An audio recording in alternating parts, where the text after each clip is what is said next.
What are cryptocurrencies? Hey, hey, hey. What are NFTs? A non-fungible token. Time to buy Bitcoin. Bitcoin just seems like a scam. What's up?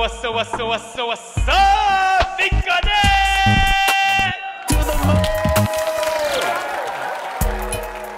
Hello everyone. Welcome to On The Ledger. This is your host Moel Sayed and I'm back once again on your weekly rendezvous from Paris. This time I'm live from Ledger Open, so excuse any background noise. And if you're wondering what Ledger Open is, well, Ledger Open is a Web3 event happening at la REKT right at the heart of Paris, with hundreds of speakers and attendees coming from all over the globe. And the good news is that we'll be taking you with us on this journey to meet some of the most inspiring guests and discuss the future of user experience in the world of crypto, DeFi, and NFTs. So fasten your seatbelts because this is about to get interesting. For this edition of On The Ledger from Ledger Open, I'm thrilled to be welcoming Julien Bouteloup. Julien is a serial entrepreneur and describes himself as an addict of crazy innovative ideas. He started his career building websites and selling hardware technologies as age 14.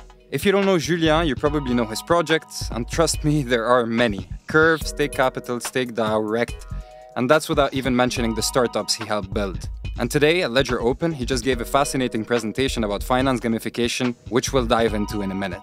Julien, welcome to On The Ledger. Thank you for having me. Yeah, it's a pleasure. How's your Ledger Open going? Pretty good. Actually, very good. The speakers quality and the fact that Ledger announced a few pretty interesting features, such as the Visa card. I think this is just transforming this entire event into something like pretty awesome. I'm excited to jam with you. There's a lot to cover, so let's get going. This is On The Ledger, Season 2, Episode 10, live from Ledger Open with Julien Bouteloup. Here we go. So let's start from the beginning. You went to the States in 2010, discovered Bitcoin, and became fascinated with the technology. How did that shape the rest of your life? Yeah, I think like at the beginning, my involvement in the blockchain space of the Bitcoin industry didn't really came from the fact that I knew what I was getting into. It was probably like more. It was actually more like people. A friend of mine like talking about running some algorithm, and I was doing the same with you could run this algorithm from space, like discovery of stars, and you could run it on your laptop for free. There was no concept of making money, and that was at the same time. And then I think it's more like when I end up because I was on the first not sure, like in the first phase of clients in MTGOX. That was the bank that got hacked in Japan, and the French guy was the CEO, like Marc Carpless. I think this is like at this moment when I realized there was something going on in this kind of new revolution. But before that, I was not really aware. It's funny that your light bulb moment was a hack. Most people's light bulb moment is that when they discover like the technology in a certain extent. Yeah, definitely. I remember that my dad was back then. I had like a few computers, and he was really like asking questions about those laptops. Those desktop. It was like Celeron, Intel Pentium, like those really shitty desktop. But back then it was pretty good. I had two of them, and they were running all night and consuming electricity. And my dad was like, "What the heck is that?" You know. And yeah, I did that for a bit of time, and then when I moved, I grew up this number of computers until like 48 or something. Okay, then happened the switch to Ethereum, and of course DeFi. How did that go? Yeah, so I was like working in London, and I had like a pretty good consulting company in computer science, like software engineering. I was doing like machine learning and also consulting for other groups. And I discovered Ethereum back then because there was like I think that was at the beginning of Ethereum after like the first conference, and I discovered it and then got into it. And I participated to a hackathon. For example, I did like TechCrunch, I won it. And then I did another one from blockchain. I think that was called like blockchain something. And I won it called ID Box. And I think that was the first application, physical application on the Ethereum network. And I also used and use the card from Nick Johnson, the physical card that you can scrap and then get your ETH. And then he basically got my involvement in the Ethereum way bigger, because then I flew to Papua New Guinea and worked there to deploy the ID box. That was an identification mechanism, identification system. And that's how, right after that, I quit my job. I mean, as a consultant, running my company, I got into full-time into blockchain. And speaking of your job and your jobs, because if it wasn't already clear, you're actually a very busy man. How do you divide your time between all of these different projects? So you've got, basically you're a member of the core team of Curve, StakeDAO, StakeCapital, REKT. What's your entrepreneurial vision like, and how do you divide your time in between all of this? Yeah, that's a good question. So back then I was working on my own products like ID Box, Flying Carpet, and also like getting really, really big into staking as a service, because I had investment early stage into Tezos, Cosmos, and for people now running those nodes, it's pretty much like they understand the concept. But back then there was no such things as running networks for validations, like real tokens. I had to do it on AWS or whatever, like BSO, Equinix, like bare metal servers, but without earning anything. So spending between 5 and 10 or 15,000 US dollars per month for over 2 years just to validate on the test net. Like for example, Cosmos, Game of Stakes, all the different things. So this was really my involvement. I had to go into it. And then after getting into that, as a StakeCapital, running staking as a service, getting into DeFi, providing liquidity to some places, then I was trying to work on I was building my own, looking into auto market maker and all that stuff. And this is how I met Michael, that was working on StableSwap and the genius behind Curve. And that's how I became investor and advisor, and then start working with him at the early stage of the company. And now it's probably the biggest DeFi project of the ecosystem. And I'd like to dive a little bit more into StakeCapital and StakeDAO. How would you explain StakeDAO to those uninitiated? Maybe taking into consideration that they might have a broad knowledge of DeFi, but not a very specific knowledge of DeFi. Yeah. So when I was doing StakeCapital and talking to friends and all that stuff, staking as a service and getting into my own asset and then institutional asset to validate, to stake across different protocols as investments or also passive rewards, people were asking, but how can I get into DeFi? We tend to forget that back then there was no Uniswap or Curve or Paraswap. Those things are pretty new. So I was thinking, okay, we need somewhere. Either they go centralized exchanges, and then they have this concept of not your keys, not your money, and also those kind of KYC, AML, and all different things.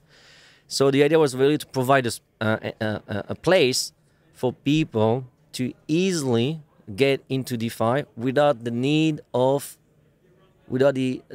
understanding of what's going on behind the scenes. So what we try to do is, you don't need a MetaMask, you don't need a ledger, you don't need anything. You can still come to the place, logged in, and then start buying asset, selling asset, invest in different strategies, and then also into a layer of gamification such as NFTs and referrals. But the strategies that we're providing, it's not like other platform like Zerion or Zapper and different things. We're very far away from those guys, but we work together. For example, with Zerion, we really like each other. But the StakeDAO is completely different. StakeDAO is a place where we'll try to filter the entire DeFi, because DeFi moves at speed of light. So you need to basically filter and sort out the best products and build on top of it. So we provide the best APY across Euro, ETH, BTC, and US dollars. And we try to always be the best. And then we provide options and we want to be the best. So all the products that we provide, we want to be the best. That's fascinating. And you've partly touched on Gamified Finance, which was part of your talk today. Could you maybe speak more to that and why, the reason behind that? Why do you think finance needs to be gamified? Yeah, I mean, I think unfortunately, the vision of blockchain was to. I remember back then in 2016, 2017, people were like, we're all like trying to make non-profit projects, trying to change the world, how we can build identity, how we can build different products that brings real value to users. But the problem is, if you want to onboard the next billion users into this space and really transform and disrupt the entire traditional finance by this new paradigm, by this new revolution, money is the thing that talks to people. Like people are crazy with yield, crazy with money, and that's the reason why with DeFi, now think about it, like DeFi is actually bigger than blockchain. We talk about DeFi and we forget about blockchain. So the concept is actually happening. It's like now nowadays people use internet, but they don't know it's like a protocol, HTTPS or HTTP or DNS or email, maps and all those different things. And this is exactly what's happening to blockchain. Now we're talking about crypto or DeFi, but go to the street and ask a question. What's the difference between DeFi and blockchain? Most people will be like, I know DeFi, I use it. What is blockchain? I mean, this is kind of happening now. And this is like, gamified finance is the way for people to get engaged, and they can work 24 hours a day and 7 days a week and get involved in this because they have a passion of like the money side. And this actually transitions perfectly into play to earn. It's been an incredible year for play to earn. And we've seen, you know, impressive adoption across the board, you know, with Axie, Luvium, big projects, especially in developing nations. And I think that, you know, once you see the unramping that's happening in these developing nations, you start realizing what you're actually saying about DeFi being actually bigger than the underlying technology, because the user benefit is there and is clear. How do you see that evolving in the next coming years in terms of adoption and projects that are actually you know, springing up? Yeah, like a year ago, a little bit more than a year ago, I built Blackpool. Blackpool was because I invested in Sorare, like early stage, and then I end up with those I mean, these kind of like incentives to build on top of it. And then I quickly realized that making it in the game or play to earn industry is time consuming. So it's not only time consuming, it's actually a real job. It's like being a pro gamer or being a pro play to earn and all different things. So what I created is like kind of like founded this Blackpool system where you can invest in different verticals, gaming, arts, real estate, like this crypto voxel or the sandbox and all the different verticals. And now we became the leader in Sorare, the bigger top 5 in Axie Infinity. And the point is, what we have in those different verticals, we have people all across the world, like 1,000 people that are working for Blackpool. And those guys, at the end of the day, when they are managing a portfolio, because they don't have the capital to invest in those different verticals, they don't have the capital to buy an Axie, to get involved in Axie, like it costs like $2,000 US. They don't have the capital. So what we do, we provide the capital, but then when they play to the game, they can play just a couple of hours a day, and they make more money in one day that they will make in a couple of weeks. So that's actually the reality of the space. It's decentralized finance. It's actually talking to markets that were not having those kind of opportunities, and it's also transforming. It's like a new paradigm. For example, if you go to the Philippines right now, Axie is actually Huge. more valuable than US dollars, the native currency. And it's like transforming the entire concept of the country. The centralized authority will print, mint, and give money to people, but they cannot compete. They cannot like stop the inflation. Well, now they have those people have a new vertical, a new way of first making money, create value, and using it. So it's time to move on to our last segment of the show. This is past, present, and future.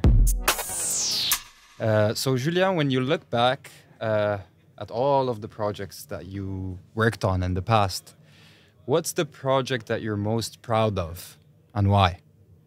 I mean, actually, the thing that I'm most proud of is I'm still alive. Because DeFi in many different aspects can be really exhausting and damaging, because like all the 4D chess that is happening on Twitter, off Twitter, Telegram, Discord, all the toxic industry.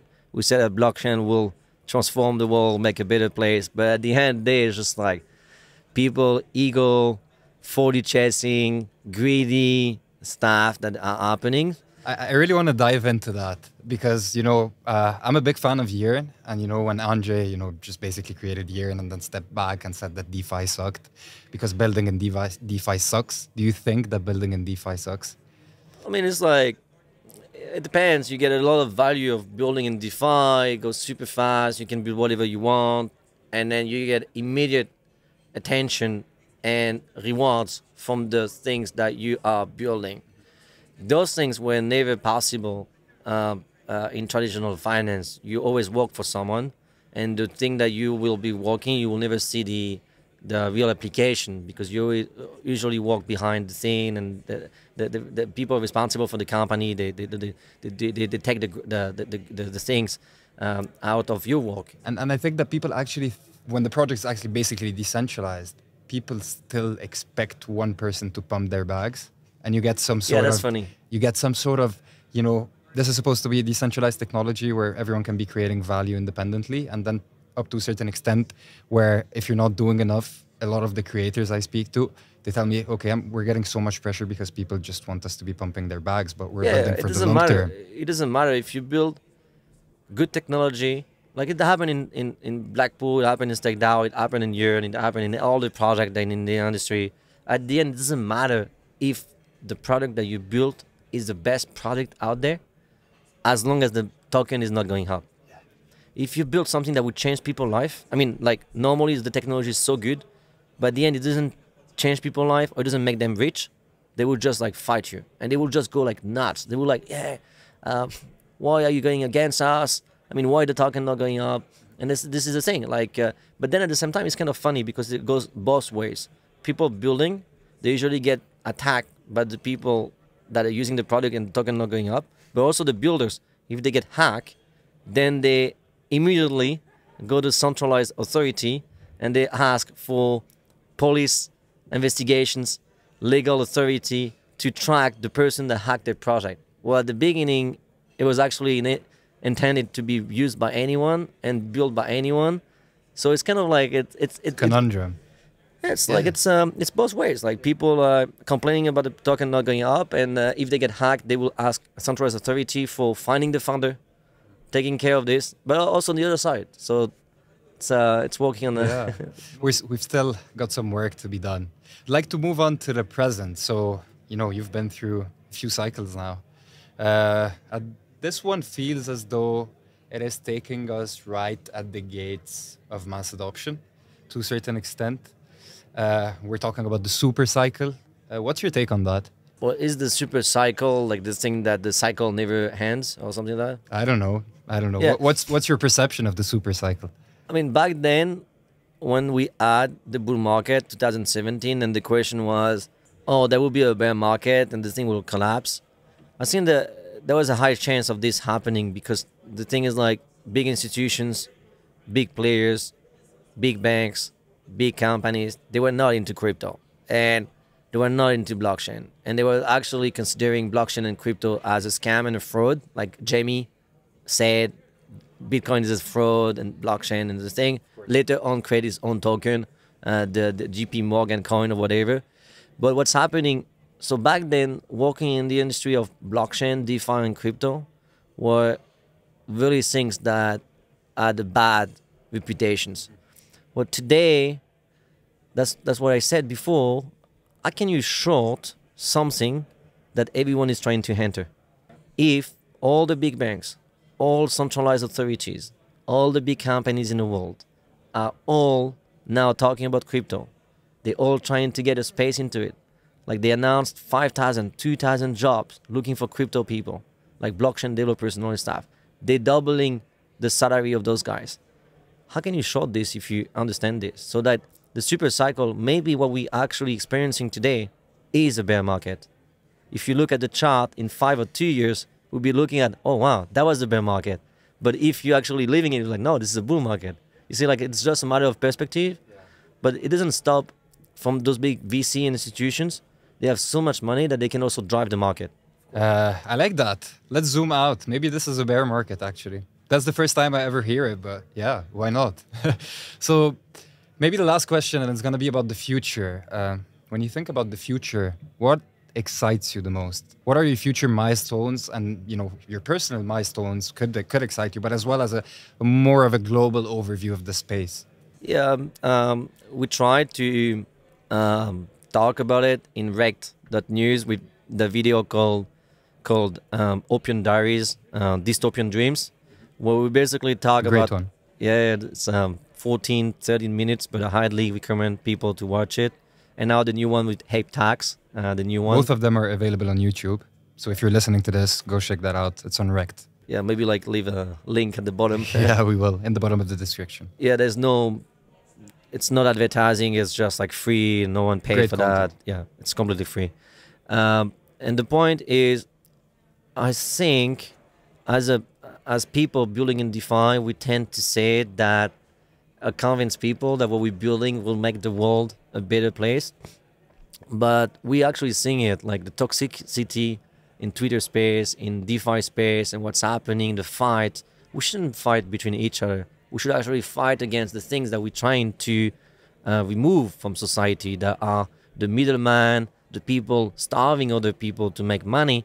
And as a business, what we're doing is like, it will change the world. It will make opportunities more accessible for anyone in the world. It doesn't matter from which school you're coming from. It doesn't matter from which country you're coming from. At the end of the day, anyone can build and deliver.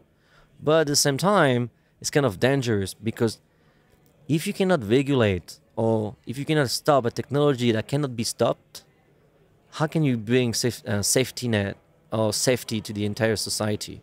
Because what's happening is like, people will be using this technology in such a way that will make economic benefits to anyone, but at the same time, it will unlock a few different bad things in the ecosystem. So I think what we're building is just a change.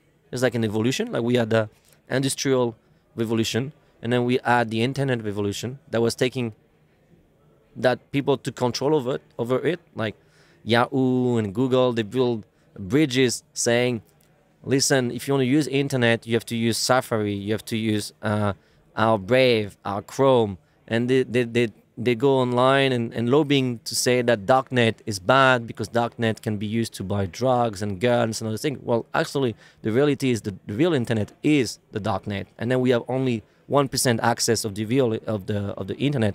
So the point is like, all those things that we'll need to cohabitate, but regulation will completely need to change their way of tapping into blockchain. They cannot continue doing the way they were doing, because DeFi goes super fast and you can build technology that can be used by anyone but cannot be stopped. Yeah, that's actually kind of the perfect way to end it, because it ends in a way where we need to be thinking about the technology, we need to be thinking about the regulations, but we also need to be thinking about our personal actions and the products that we will be supporting in the future.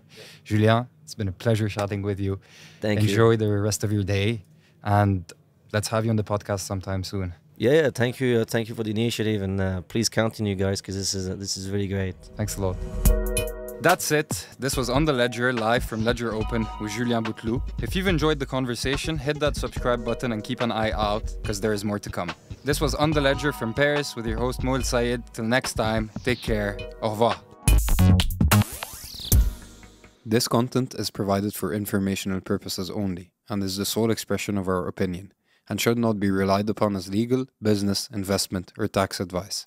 Do your own research. Any loss or profit is your sole responsibility. Stay safe.